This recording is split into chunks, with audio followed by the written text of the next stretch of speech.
గత వారం రోజుల క్రితం మనగల్ బైపాస్ వద్ద జరిగిన ఘోర రోడ్డు ప్రమాదంలో మన నిర్మలూరు మండలం వెంగనగూడ గ్రామానికి చెందిన గోపిచంద్కి బలమైన గాయాలు తగిలి తలకి బాగా దెబ్బతగడం వల్ల కోమాలోకి వెళ్ళడం జరిగింది. వెంటనే నల్గొండ పట్టణంలో ఐకాన్ హాస్పిటల్లో అడ్మిట్ చేయడం జరిగింది.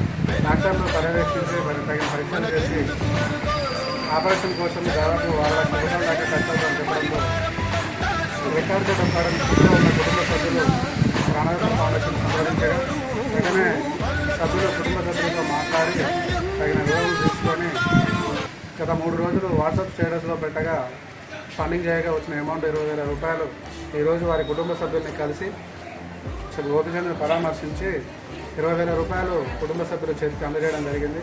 కావున ఇప్పటివరకు సహాయం అందించిన ప్రతి ఒక్కరికి పేరు పేరున ప్రత్యేక ధన్యవాదాలు తెలుపుతున్నాము.